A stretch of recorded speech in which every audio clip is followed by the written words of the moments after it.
안녕하세요. 서울대병원 가정의학과 박민선입니다. 추석이 2주 후로 다가왔죠.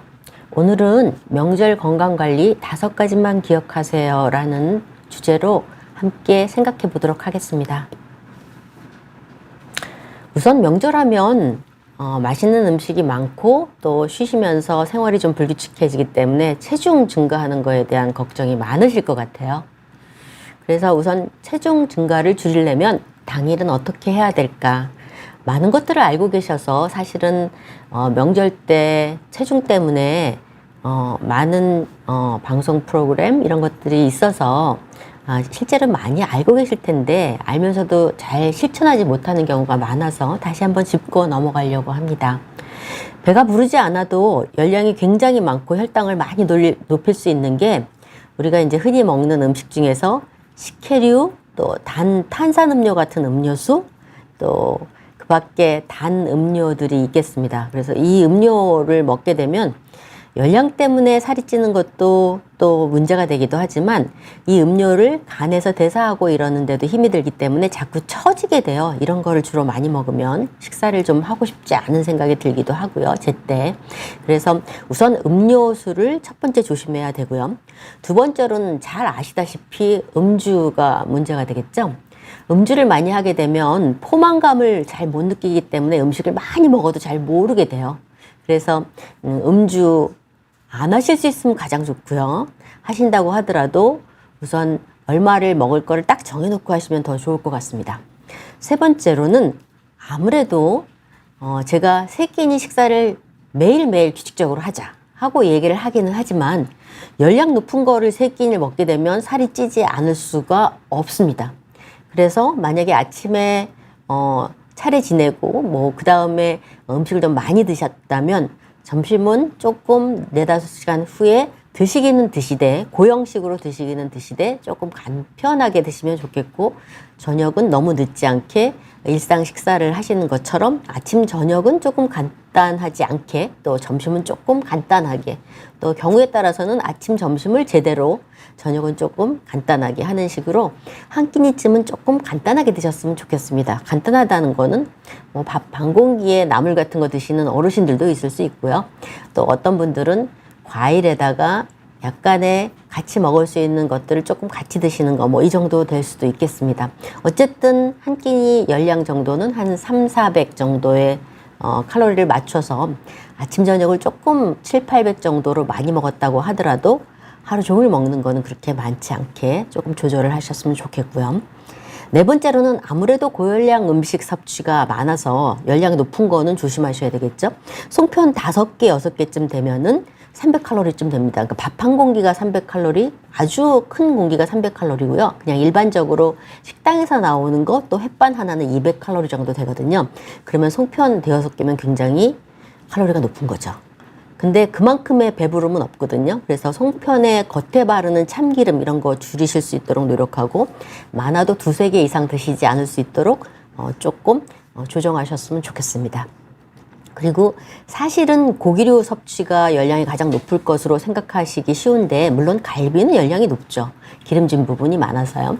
그렇지만 전류가 사실은 개별적인 음식 중에서는 적지 않게 먹을 수 있고 전만 먹는 경우도 있고 그렇기 때문에 전류가 기름진 음식에 열량 높은 거에 아주 대표적인 음식이라고 볼 수 있고요. 아무래도 기름에 조리를 할 수밖에 없기는 하지만 우선은 팬을 굉장히 강하게 온도를 올려놓고 그 상황에서 기름을 조금만 치더라도 잘 익고 잘 스며들게 되니까 온도가 좀 낮고 그렇게 되면 기름이 굉장히 많이 스며들게 되니까 열량이 더 높아질 수 있어서 높은 데에서 조리하시면 좋겠기도 하고 전류를 각각 잘라서 조그맣게 만들어서 하시는 것보다는 조금 큰 조각으로 만들어서 잘라서 쓰시면 더 좋을 것 같습니다. 그렇게 되면 기름의 흡수가 좀 적을 수 있어서 조금이라도 줄일 수 있는 그런 정도가 되겠고요. 사실은 저희가 기름에 작은 티스푼 하나 정도에 해당하는 것들이 열량으로 따지면은 사실은 그게 한 23g 정도 되어서 열량으로 따지면 200칼로리 될 수 있습니다. 그래서 이 티스푼 하나씩 넣는 것도 사실은 기름 열량은 굉장히 큰 거라서 조금 신경을 쓰시면 좋겠고요. 물론 할 수 있으면 물로 삶거나 이럴 수 있는 것들은 다 그렇게 하시면 더 좋겠죠. 그래도 아무래도 양념 같은 게 좀 들어가야 음식이 맛이 있으니까요. 여러 가지 같이 쓸 수 있는 시즈닝이라든가 뭐 후추 뭐 또 이 맛이 신맛이 나는 그런 것들을 통해서 조금 맛을 내고 소금이라든가 간장류 또 그리고 기름류는 조금 줄여보시기 바랍니다. 그 밖에 약과 유가 이런 것들이 사실은 하나에 170칼로리, 120칼로리 돼서요. 저희가 약과 같은 거 2개쯤 먹으면 한 끼 그냥 지나가도 될 정도가 되겠다. 가볍게 먹는 걸로. 그렇게 얘기를 하기도 하고요. 특히나 그런 것들이 곶감입니다. 곶감이 사실은 2개만 들어가도 열량이 굉장히 높아서, 그러니까 이런 약과나 곶감 이런 것들은, 거의 같이 나눠서 드신다든가 하는 식으로 드셔야 될 정도로 열량이 굉장히 높습니다. 그래서 추석 그날의 식사 패턴은 이렇게 조금 문제가 될 수 있는 것을 좀 신경 쓰셨으면 좋겠고, 음료수는 가급적 물로 드셨으면 좋겠습니다. 두 번째로는 명절 체중 증가를 줄이려면 하는 것 중에 조금 아까는 먹는 거, 열량 위주로 말씀을 드렸다면, 두 번째로는 살이 가장 많이 찌는 순간이, 배가 가장 많이 나오게 되는 순간이 어떤 때냐 하면, 식사를 하고 굉장히 더부룩하거나 소화하기가 힘들어서 밥 먹고 가만히 있다가 잠에 빠져들어서 금방 뭐 10분이면 깨고 이럴 정도로는 사실은 배로 지방이 많이 안 들어오는데요. 한번 잠을 잤으면 1시간 반에서 2시간 반 약간 실신한 것처럼 자고 일어났다. 이때가 온몸의 긴장이 다 풀어져서 배로 어마무시한 지방이 들어갈 수 있는 순간입니다. 그래서 명절 식사 후에 약간 졸립다고 하더라도 가족 몇몇이 손을 잡고 바깥으로 좀 나갔다 들어오시면 아무래도 이렇게 순식간에 배가 느는 그 순간은 막을 수 있을 것 같아서 조금 신경 쓰시면 좋을 것 같고요. 또 약간 낮잠을 길게 자지 않도록 하는 부분이, 식사를 하시고 한 10분, 15분 주무시는 사이에는 큰 문제가 없어요. 저녁에 좀 잘 못 주무셨다던가 너무 노곤하시고 힘드시면 그 정도 주무시는 정도로 조금 맞춰보시고, 길게 자게 되면 지금 제가 말씀드린 것처럼 갑자기 배에 기름이 많이 들어올 수 있으니까 조심하시면 좋겠습니다. 아무래도 명절 때는요, 평상시보다 열량이 많을 수밖에 없습니다. 열량 섭취가. 보통 때 먹는 거에 뭐 1배 반은 보통 먹게 되죠. 그래서 아무래도 명절에 한 1에서 2kg 정도 살이 찌실 수 있습니다. 저희가 매일매일 체중을 볼 때 한 2kg, 2.5kg 정도 찌면 그 다음부터는 조금 음식을 조절하자 하고 얘기를 하거든요. 그러니까 이제 조절하다는 거는 이렇게 먹고 싶은 대로 막 이것저것 먹는 거를 조금 절제하고 저녁에 조금 과도하게 식사하시는 거를 막자, 이런 얘기고요. 우선 명절 후 2, 3일은 저녁 섭취를 조금 줄이면 좋겠는데, 저녁을 너무 가볍게 드시면 잠이 안 오거나 이럴 수 있어요. 그래서 저녁을 샐러드 같은 걸로 대체하시는 것도 한 방법인데, 샐러드에 채소가 많은데 거기에 육류도 들어가 있고 계란도 있고 또 도마도나 올리브 같은 것도 좀 있고, 그리고 당류는 거기에 단호박이라든가 이런 거를 적지 않게 넣은 거. 그러니까 열량이 그렇게 아주 적지는 않고 채소가 많아서 몸에 있는 기름진 거를 잘 빼낼 수 있는 그런 샐러드 같은 거를 뭐 2, 3일 사이에 한 저녁에 2번 정도 드신다면, 얘는 열량이 아주 적지도 않지만 또 채소들이 같이 들어가서 소화도 편하고, 그리고 몸속에 있는 것들을 많이 내보내면서 사실은 체중이 늘었던 거를 부종부터 시작해서 빼는데 굉장히 유리한 그런 식사거든요. 그 대신 샐러드라 그래서 너무 가볍게 이 채소만 조금 들어가고 계란만 조금 들어간다든가 뭐 이렇게 가볍게 하시면 이것도 잠을 잘 못 주무세요. 그래서 조금 샐러드 중에서 열량 같은 거나 이런 것들이 어느 정도는 되게 한 500, 600 이 정도는 되게 고루고루 들어간 거를 좀 드시면 포만감도 있고 잠 주무시기에도 편하고 다음날 몸도 좀 가벼워지고, 그래서 야채 섭취나 채소를 잘 소화하지 못하는 분들도 잘 소화할 수 있게 되는 그런 식품이니까 이 명절 이후에 일주일에 한 2-3번, 또 그때도 체중이 안 빠진다면 그 다음 주에 또 2-3번 해서 체중을 다시 제자리로 보내실 수 있으면 좋을 것 같습니다. 물론 운동을 하면 빠지기 쉽겠지만 일상으로 돌아갔을 때 무조건 운동을 늘릴 수 있는 분들이 대다수이라고 보기는 어렵기 때문에 이제 개개인에 맞춰서 조금 조정하시면 좋을 것 같아요. 그래서 명절 체중 증가를 조금 막으려면 하는 거와 관련해서 말씀을 드렸고요. 세 번째로는 명절 후에 여성분들 가장 많이 문제가 되는 게 관절의 통증, 여기저기 몸에 통증 있을 수 있고, 또 이렇게 식사 제때 못 하시면서 막 집안일을 하시면 자기 자신의 가장 몸에서 약한 부위에 감염이 잘 생깁니다. 그래서 호흡기가 약하신 분은 호흡기 감염이라든가 아니면 몸살기가 좀 생기기도 하고요. 또 이제 앉았다 일어났다 많이 하시고 하체 부위에 혈관이 좀 나쁘신 분들은 요로 감염 같은 거 잘 생기시고요. 또 어르신들 같은 경우에는 식사를 조금 너무 가볍게 하고 지방질이 너무 많이 몸에서 빠졌을 때, 사실은 감염 생기는 순간은 몸에서 심장이 팡팡 뛸 수 있는 지방이 빠지는 순간이거든요. 그래서 피부가 조금 자꾸 나는 몸이 조금 피곤하면 피부에 뭐가 생겨 하시는 분들은 대상포진 같은 거 생기시기가 쉬워서 예방접종을 하셨다고 하더라도 명절 전후는 조금 조심하시는 게 좋겠습니다. 그래서 몸을 많이 움직이고 지방을 많이 소모했을 때 잘 생기기 때문에 가급적 명절에 음식 준비하시고 이런 거를 명절 한 이틀 전부터 이틀 후까지, 조금 더 몸이 약하신 분들은 3일 전부터 3일 후까지로 나누어서 조정하시면, 조금 일찍부터 한 가지 두 가지씩 준비를 하시면 아무래도 이런 게 조금 덜 할 것 같고요. 식사를 거르게 되면 체중이 빠지는 데는 좋고 지방이 빠지는 데는 좋지만 근육은 그대로 유지되거나 조금 늘면서 몸을 쓰거든요. 가만히 있으면서 저희가 안 먹는 게 아니라 평상시보다 몸을 좀 쓰는데, 그러면 근육이 확 혈관을 잡게 되는데, 이 상황에서 심장이 잘 못 뛰게 되면 이 잡는 곳으로 혈액이 잘 가지 못하면서 문제가 생기기 쉬워서요. 식사 거르지 않으시도록 노력하시면 좋겠고, 그리고 아무래도 앉아서 일하시거나 서서 일하시거나 하는 게 많기 때문에 잘 아시다시피 다리 좀 싱크대에 올려놓고 하시는 거 하나 하고, 그리고 앉아서 일을 하실 때는 중간중간 스트레칭 자주 하시면 아무래도 통증이 좀 덜 할 수 있겠죠. 혈액이 좀 원활히 돌면서요. 그리고 요즘 같은 경우에는 만만치 않게 음식 조금 줄여 드시고 또 물도 조금 덜 드시는 경우가 있는 분들은 수분 섭취가 부족해서 몸이 잘 돌아가지 않는 경우가 있어요. 특히 당뇨약 중에서 소변으로 당을 빼내는 약 같은 거 드시는 분들은 수분이 모자라기 쉬워서, 이런 분들은 특히 수분 섭취를 조금 충분히 하시면서 일을 하시면 지금 보이시는 데와 같이 대부분 무릎 관절의 문제, 또 상체 지방이 없는 분들은 손목 관절부터 시작해서 어깨까지, 그리고 오래 서서 일하신 분들은 허리 부위 이렇게 통증이 오시기 쉽기 때문에 이런 방식으로 일을 하시면 조금 더 편하실 것 같아서 도움이 될 것 같습니다. 네 번째로는 이게 평상시 잘 안 만나던 가족들, 일가 친척들 만나게 되시기 때문에 관심을 많이 표시하시게 되는 경우가 많아요.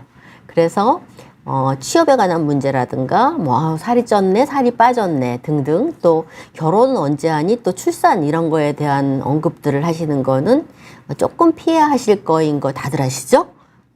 그분들이 상대편이 물어오거나 궁금해하지 않으면 젊은 사람들한테 그런 거 물어보는 거가 요새는 실례인 거 조금 잘 아시고 있으실 것 같고, 그리고 주변 식구들과 얘기하실 때도 가급적 덕담을 위주로, 또 좋은 일을 위주로 하시고, 같이 얘기하면 악유가 생길 수 있는 문제들, 그러니까 이 서로 의견이 달라서 악유가 생길 수 있는 문제들은 조금 지양하시는 게 좋겠죠.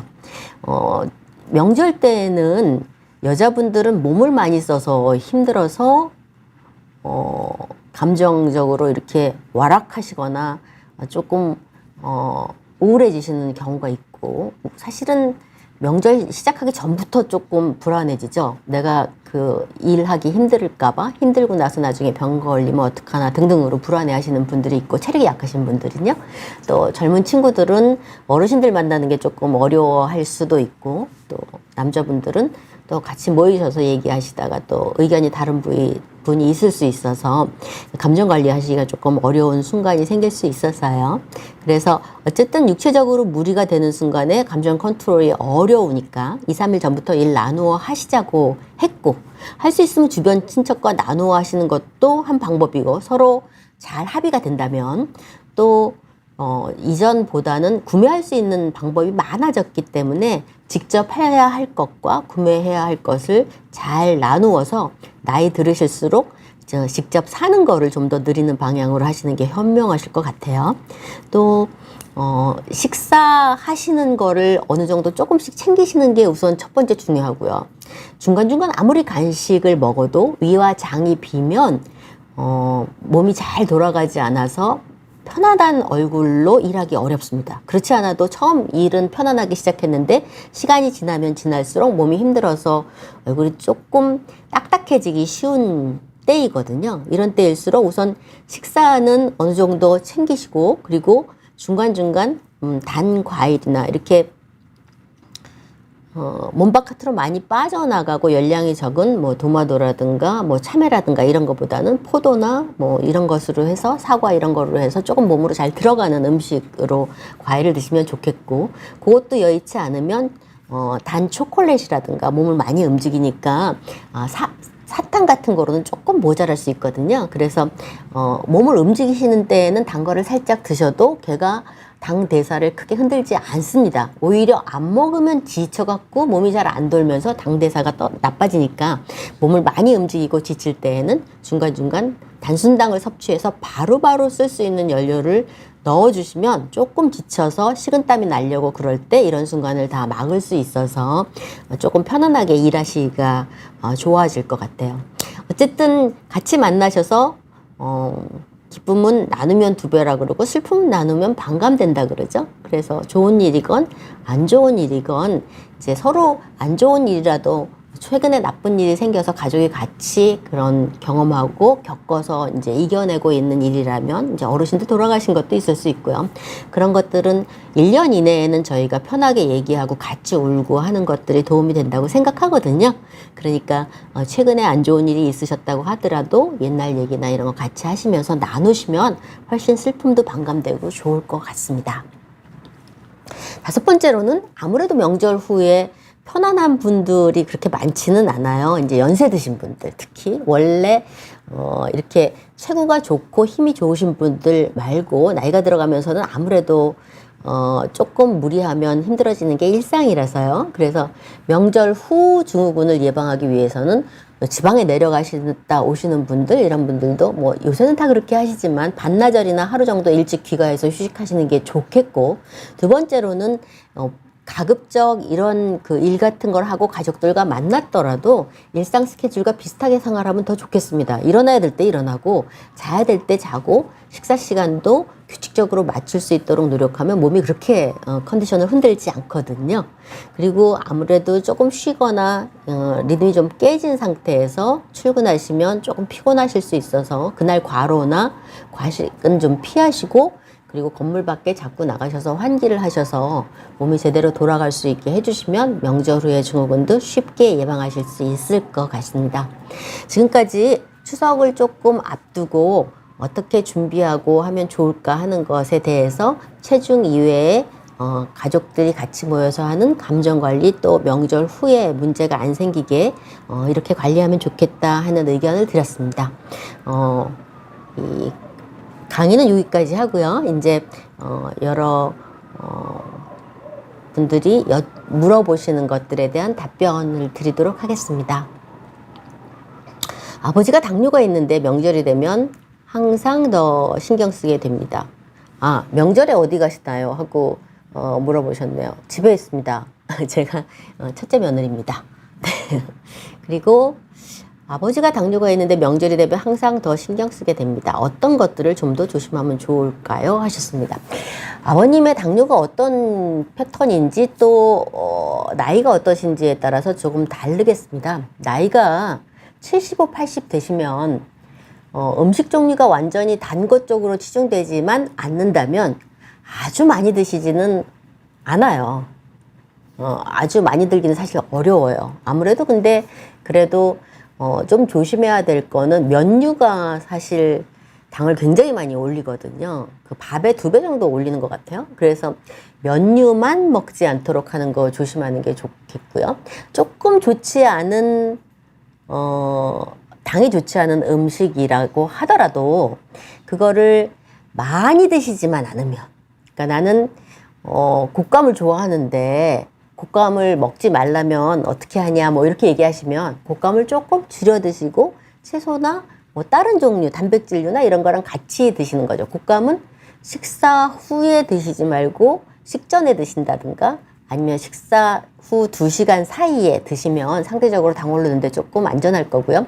저희 한국 사람들의 습관이라 그럴까? 그런 것들이 사실은 과일 같은 거를 뒤에 먹고 그런 게 이제 습관이잖아요. 디저트 같은 거로 밥 먹고 바로 먹고. 이제 그렇게 되면 근데 당화혈색소가 한 0.3쯤 오르게 되는 것 같아요. 규칙적으로 그거를 딱 지키면. 그래서 그런 것보다는 이 식사를 많이 안 하신 경우에는 오히려 앞에 단 거를 살짝 드시고 식사를 하시면 소화도 편하고 당대사도 조금 더 편안해질 수 있어서 그런 거 좀 신경 쓰시면 좋을 것 같고요. 간장이나 단 성분이 많이 들어간 그런 음식들이 있을 수밖에 없는데 고기를 먹어도 이제 갈비찜이나 이런 게 많을 수 있어서요. 이제 그렇게 되면 아무래도 나물이나 채소를 같이 드시면 상대적으로 조금 낫겠죠. 그래서 밥류는 반 공기는 조금 넘게 드시면 좋겠고요. 이렇게 보통 이 명절 음식을 밥은 잘 안 먹고 다른 것만 먹게 되는 경우가 꽤 많은데 사실은 밥이랑 이렇게 같이 해서 드시면 원래 패턴과 비슷해서 몸이 알아서 고기에 맞추거든요. 그러니까 탄수화물, 단백질, 뭐 채소, 지방 이런 것들을 어느 정도는 맞춰서 먹을 수 있도록 노력하시면 더 좋을 것 같습니다. 네. 면과 과일, 뭐 면과 옥수수 이렇게 당분만 있는 거를 같이 드시는 것만 막으시면 좋겠어요. 네. 정신건강관리 위험 신호가 어떻게 오는지 궁금합니다. 신체적으로 어떻게 오나요? 명절에 정신건강으로 힘들면 어떻게 대처해야 하나 막막합니다. 네. 여성분들은 정신건강 관련한 게요, 약간, 심리적으로 불안해지는 것 같아요. 내가 이거 할 수 있을까? 그러면서 이제 해야 될 일이 있을 때는 많이 불안해지는 게 있고요. 그 전날 잠을 못 주무신다든가. 그 다음이 돼서 조금 더 지치면, 만사 귀찮고, 하기 싫어진 그런 증상이 나타나는 게 사실 우울증으로 가는 건데, 그게 이제 진짜 정신적으로 우울할 때 그런 경향이 있기는 하지만 신체적으로도 열량은 다 몸에 에너지원은 다 떨어져 가는데 내가 너무 움직여서 지칠 때 그럴 때 아찔하시거나 식은땀이 나거나 정신이 멍하거나 이런 사인이 올 수 있습니다. 이게 열량 부족해서 심장에서 피를 확확 못 뽑을 때, 못 뿜어낼 때 나오는 그런 증상이거든요. 그래서 그런 증상이 나타나시면 단 걸 살짝 아까 제가 사탕이라든가 초콜릿이라든가 드시면 조금 나아져요.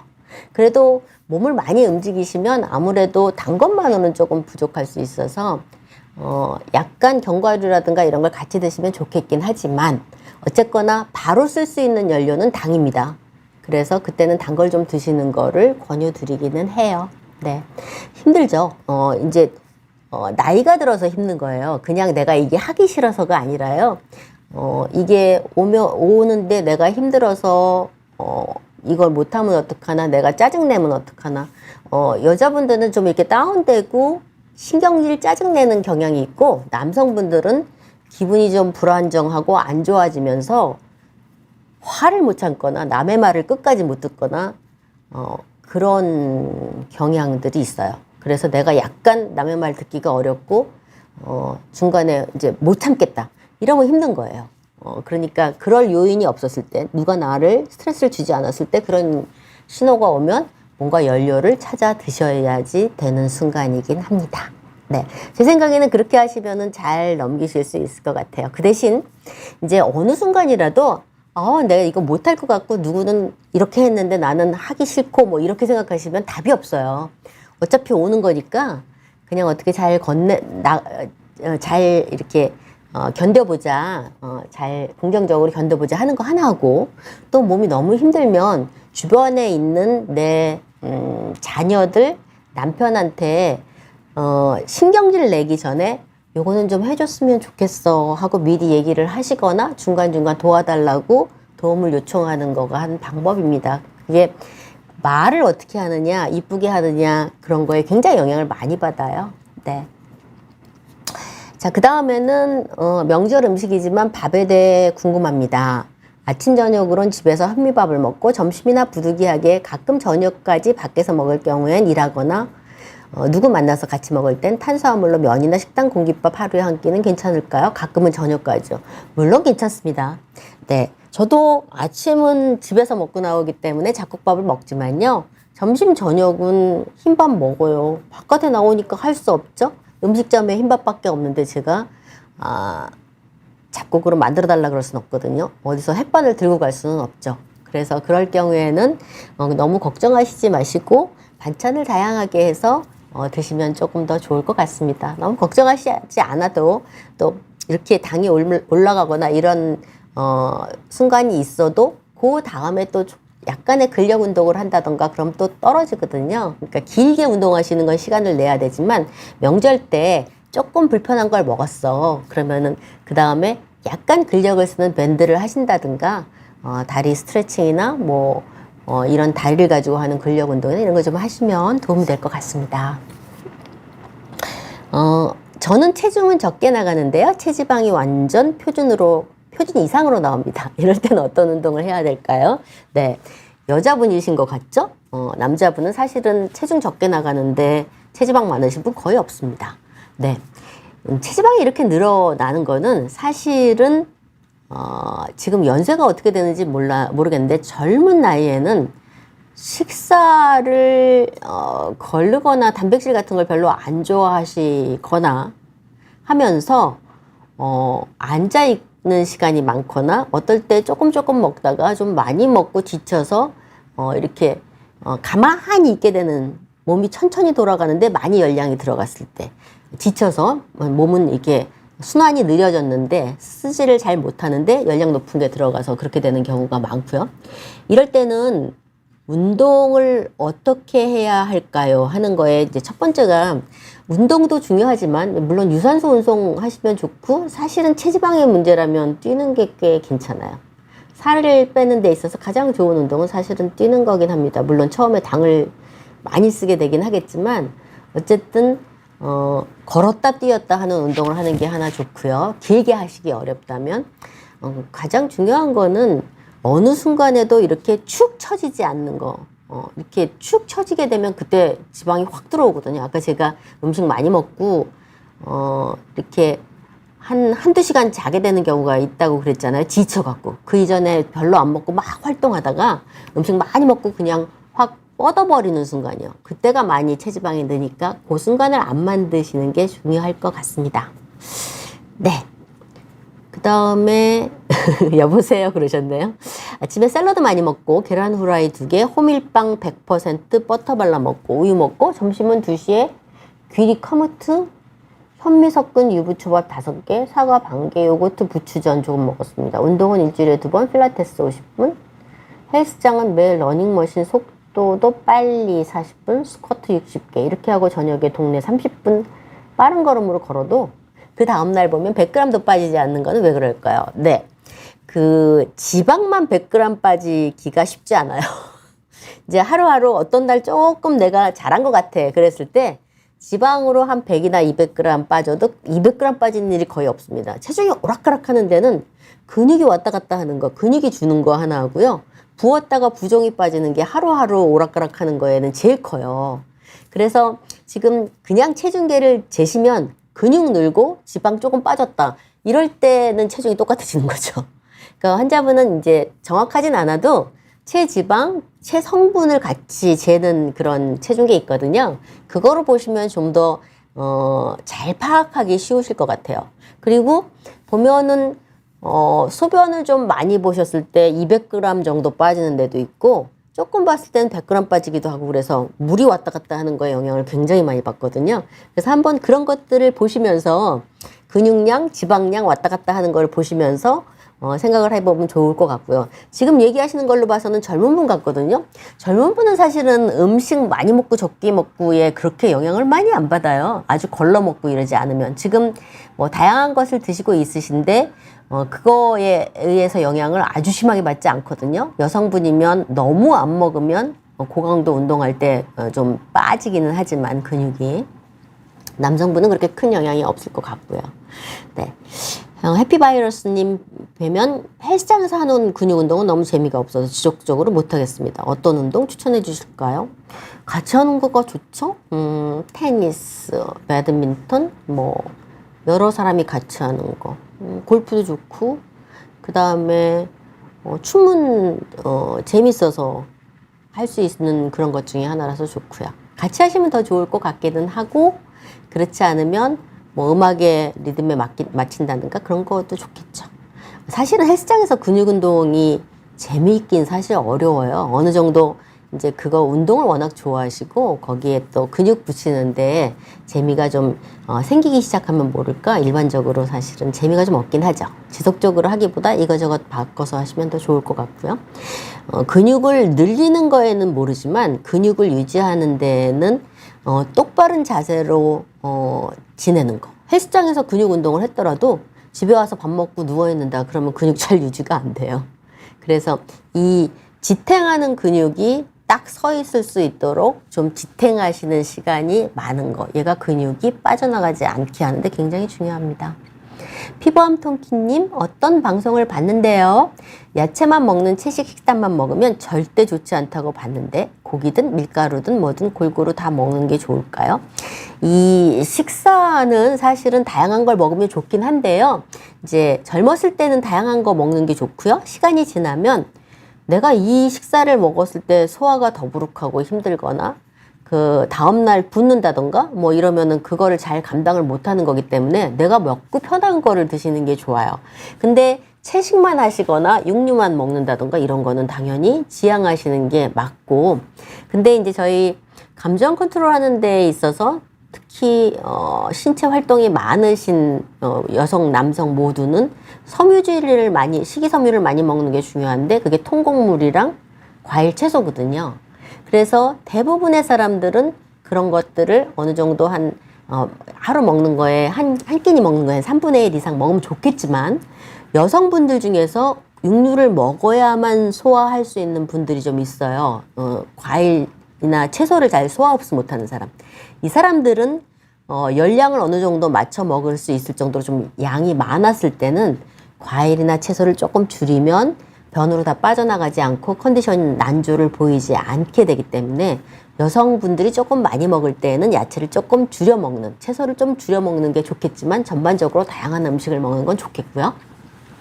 밀가루도 뭐 맛있어서 먹는 건 좋은데 일반적으로 소화력이 좀 약한 분들은 사실은 밀가루는 잘 소화를 못하기 때문에 먹고 나면은 그 다음에 조금 대사 속도가 느려지면서 지치면서 살이 찌기는 쉬워집니다.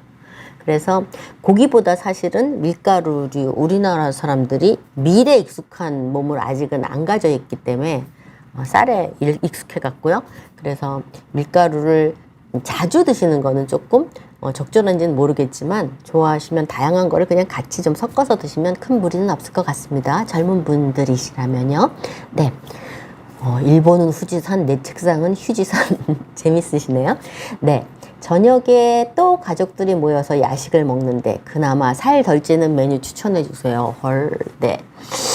야식이 필요한 사람들이 있어요. 저녁에 운동하고 여자분이요, 특히. 남자분들은요, 운동을 느린다고 대사 속도가 어마무시하게 늘지는 않습니다.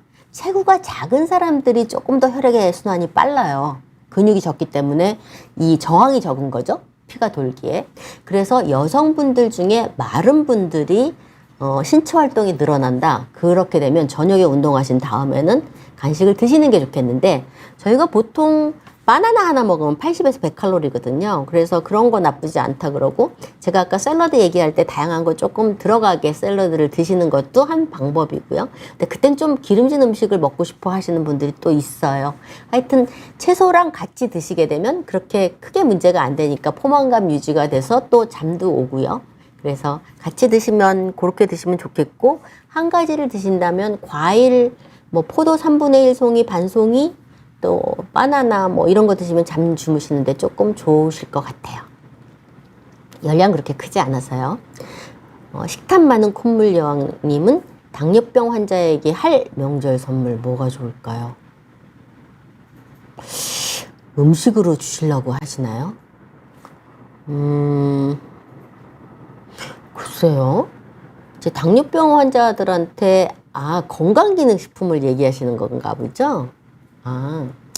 당뇨가 있으신 분들은 사실 단 종류의 것들을 좋아하시죠? 면떡, 빵, 과일, 과자, 그 다음에 그런 것들을 좋아하시죠. 식사 중에서는. 그래서 상대적으로 지방질 섭취를 좋아하시지 않는 분들이 있어서 뭐 건강기능식품으로는 적절한 오메가3 지방산 그런 거 나쁘지 않으실 것 같고요. 그리고 앉아서 생활하는 시간이 많은 분들 중에서 채소를 그렇게 많이 먹을 수 없는 분들은 바이타민 중에서 수용성 비타민이 들어가 있는 거라든가 아니면 이제 게가 들어가 있다고 한들 게가 혈액순환을 빠르게 하지는 않아요. 그렇게 크게 영양소 자체는. 근데 이제 뭐 이런 여러 가지 식물성 건강기능식품, 뭐 은행잎 추출물로 돼 있는 거라든가 뭐 이런 것들, 그런 것들이 채소 잘 안 드시는 분들한테는 도움될 수 있는 것이긴 한데 그럼에도 불구하고 오메가3나 이런 식물에서 오는 그런 건강기능식품 같은 경우는 이분들이 이제 너무 열량 섭취가 적었는데 채소류가 더 들어가면 속이 쓰라린 경우도 있고요. 이게 아까 식물성 그런 것들은요. 또 오메가3도 혈액의 순환을 빠르게 하는 것들을 이미 다 들고 계시는데 이분의 혈액이 그렇게 아주 탁하지 않고 지저분하지 않으면 너무 빨리 돌게 하면서 지치거나 붓게도 할 수 있어요. 그래서 당뇨병 환자들은 일반적으로 고지혈증 약을 같이 드시고 있기 때문에 그런 건강식품 드리는 게 좋긴 하지만 먹고 붓지 않는가 보시는 게 좋겠습니다. 금방 붓게 돼요. 그런 것들이 너무 혈액순환을 빠르게 하면, 과하면. 그래서 그런 걸 같이 보시면 좋을 것 같고요. 저는 약과를 매우 좋아하는데 명절 음식 중에 약과는 매우 살찌는 간식 중에 하나일까요? 송편에 비해서는 애교가 있을까요? 몇 개 먹으면 곤란할 것 같고요. 하나가 170칼로리니까 사실은 그거 이상 더 먹는 간식은 적절하지 않겠죠. 저희 이제 간식 보통 얘기할 때 150에서 200칼로리 정도 얘기하거든요. 그래서 약과 하나 정도 드실 수 있을 것 같아요. 중간 간식으로. 네. 아침에 체중 잴 때랑 저녁 체중 잴 때랑 체중이 많이 다릅니다. 많이 다를 때는 2kg 정도 빠지는데 정상 범위일까요? 이게 아침에 2kg가 빠진다는 걸까요? 저녁에 2kg가 빠진다는 걸까요? 대부분은 아침이 빠집니다. 근데 2kg가 빠진다는 거는 뭘 의미하느냐 하면 지금 말씀하시는 분이 굉장히 부종이 심하다는 걸 의미해요. 그리고 그건 또 뭘 의미하느냐 하면 부종이 심하거나 근육이 붙었다 빠졌다 한다는 소리죠. 그러니까 어느 날은 내가 잘 먹고 잘 버티고 그리고 지방이나 부종이 쫙 빠졌고 어떤 날은 지쳐갖고 확 처져서 부종도 늘고 그 다음에 몸에 지방도 늘었다는 거일 수 있습니다. 2kg가 왔다 갔다 하는 거는 조금 크죠. 한 1kg, 500g에서 1kg 정도가 정상 범위고요. 저희가 자기 체중의 5% 정도가 왔다 갔다 하는 거를 편안하지 않게 생각하거든요. 그러니까 지금은 아마도 제 생각에는 힘이 떨어져서 축 처지는 순간과 잘 생활하고 긴장을 잡는 순간이 같이 있는 것 같아요. 그래서 환자분은 조금 죄송합니다. 환자는 아니시지만 굴렁님은 조금 일정하게 식사하시는 거, 일하는 거를 이렇게 나누어서 계획을 짜서 일하시거나 운동하시는 거를 조정을 하시는 게 적절할 것 같습니다. 네. 이서연님은 조카들 간식거리와 삼촌, 이모, 큰어머니 등 간식거리로 사갈 만한 것을 추천해 주시면 감사하겠습니다. 열량이 적고 간식은 그냥 먹을 것도 많은데 간식거리 또 사셔야 될까요? 과일 적절하게 드시면 좋을 것 같고 제철 과일을 조금 드시는 거 괜찮고 견과류도 좋겠고 간식을 뭐를 먹게 될까요? 어떤 간식도 조금 드시는 건 괜찮아요. 좋아하시는 것 중에서. 과자는 과자나 이렇게 빵 많은 거는 먹지 말라 그러고요. 초콜릿도 좋고, 뭐 조금씩 가져가시는 건 상관없을 것 같아요. 네.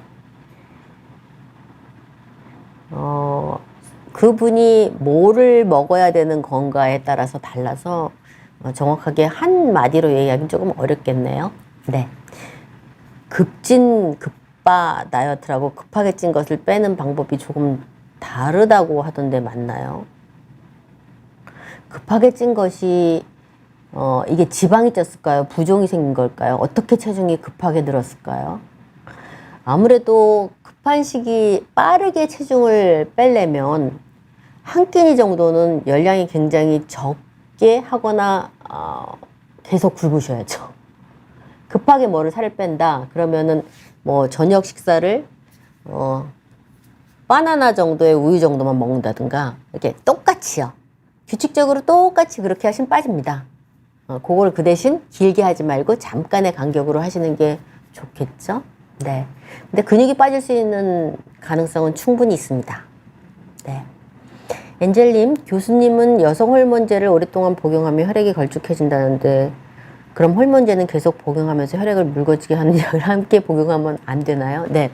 혈액이 걸쭉해지는 거에 있어서 정맥혈의 순환이 문제가 되는 거라서요. 혈액을 묽어지게 하는 것들은 일반적으로 이제 혈관벽과 동맥혈 돌아가는 거와 관련된 것들이 대부분이거든요. 그래서 이 혈액 자체가 좀 달라서 그거를 같이 복용한다고 그게 감해질 수 있는지 잘 모르겠습니다. 그러니까 동맥, 정맥에 그게 좀 다를 것 같아요.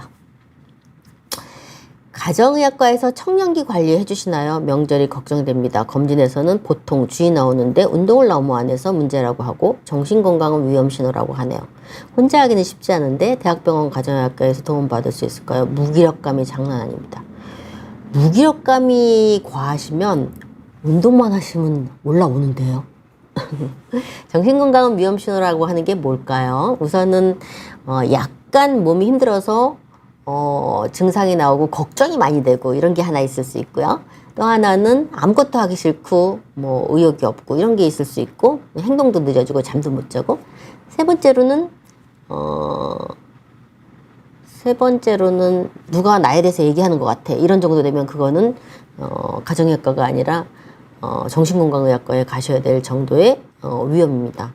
누가 내 말을 자꾸 하는 것 같아? 그런 소리가 들려. 뭐 이런 거는 좀 아니고요. 그런 건 아니실 것 같은데 우선은 남성분이라면 운동을 먼저 하시면 식욕이 돌아오고 일상이 돌아오기 쉬워서 좋아하는 운동을 찾거나 좋아하는 취미부터 시작해서 뭔가 그것만 하면 정신이 없는 거 그런 거를 그 대신 긴 시간 하지 않게 시간을 정해서 하기를 원하고요.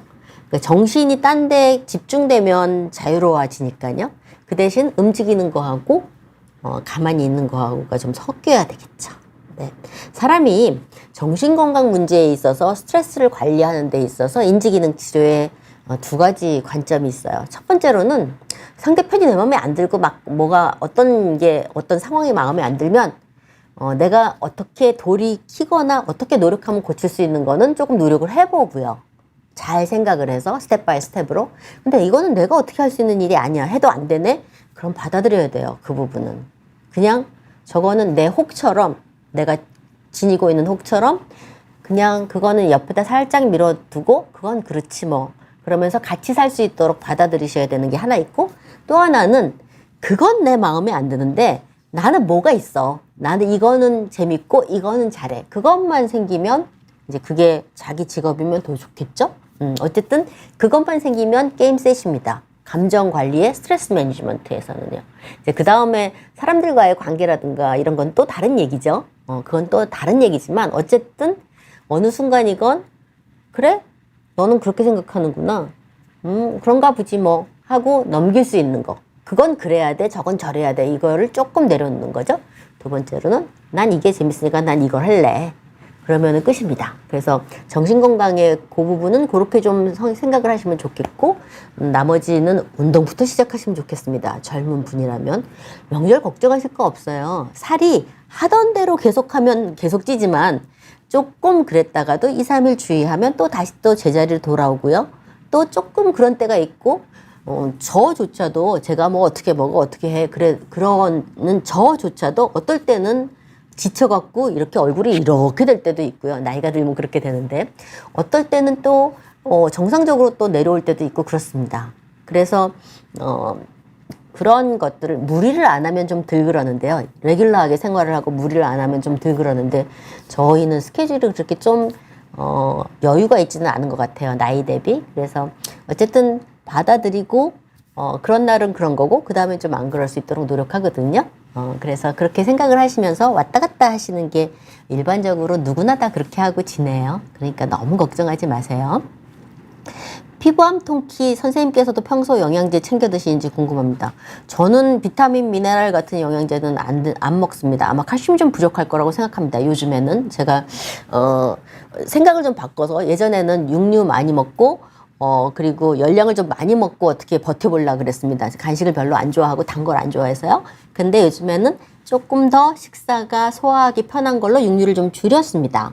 그리고 중간에 단 간식을 살짝 하면서 지내서 아마 제가 하는 이런 활동 같은 거를 다 유지하기에 약간 몸에서 뭐가 빠져날 거라고 생각을 하긴 하지만 저는 비타민, 미네랄 영양제는 안 들고요. 생선을 그렇게 많이 챙겨 들진 못해요. 그 생선을 구워서 먹거나 이렇게 잘 안 되고 열량이 모자라고 제가 고기를 안 먹으면은 이 채소를 흡수하지 잘 못하는 그런 소화기를 가져서 고기를 좀 먹는 편이라 생선을 다 챙기지 못합니다. 그래서 가을 겨울쯤 되면 오메가3를 좀 먹습니다. 혈관이 돌게 하는 그런 영양제를 쓰지만 오메가3랑 경우에 따라서는 채소 잘 못 챙겨 먹을 때는 뭐 은행잎 추출물제지 뭐 이런 거를 좀 쓰지만 어쨌든 일상적으로는 영양제를 안 씁니다. 그래서 영양제건 어떤 증상에 대한 약이건 내가 너무 불편할 때 써야 돼요.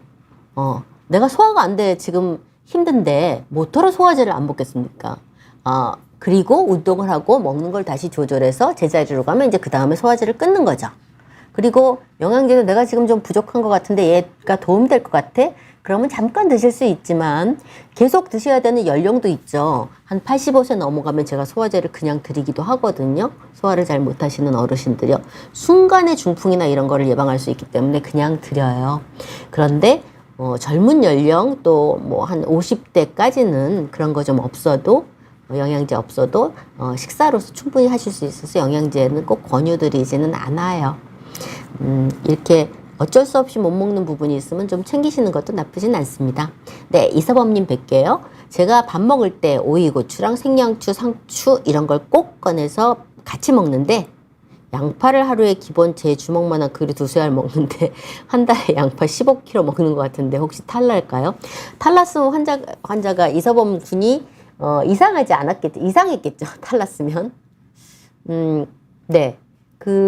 드셔서 배변에 문제가 없고 너무 이제 배변을 확 한다든가 이러면 이제 컨디션이 좀 나빠지기 때문에 그것만 아니시면 양파를 2-3알은 좀 많은 것 같긴 하지만 한쪽으로 좀 너무 치중된 것 같긴 하지만 채소를 많이 드시는 게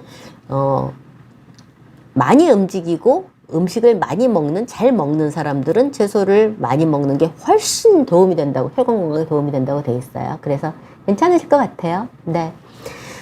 공복 시간이 16시간 이상이면 췌장 인슐린의 변화는 있나요? 16시간의 이상이 되면 제가 그 인터미턴트 패스팅에 있어서 인슐린 레지스턴스가 좋아지는 거 관련한 그런 임상 시험 연구를 보기는 했는데 거기서 인슐린 분비도 줄어들고 그러니까 인슐린 저항성이 좀 좋아지는 거죠. 패스팅을 했을 때 그런 대사상의 거는 단기적으로 좋아진다는 보고는 있었습니다. 장기적으로는 모르겠습니다. 공복 시간을 16시간 이상 하는 거는 사실 근육이 깨지는 데는 더 깨지기 쉬운 조건이에요. 그래서 근육이 깨지고 그 다음에 그 공간이 지방으로 바뀌게 되면 그럼 또 인슐린 저항성이 좋아졌던 게 또 나빠질 수도 있겠죠. 그래서 저는 자연스럽게 한 13시간 패스팅 하는 거를 권유하는데 그게 뭐 저녁에 7시쯤 밥 먹었는데 다음날 7시쯤 먹으면 12시간이거든요. 근데 저녁 시간이 6시다. 그러면은 13시간 되죠.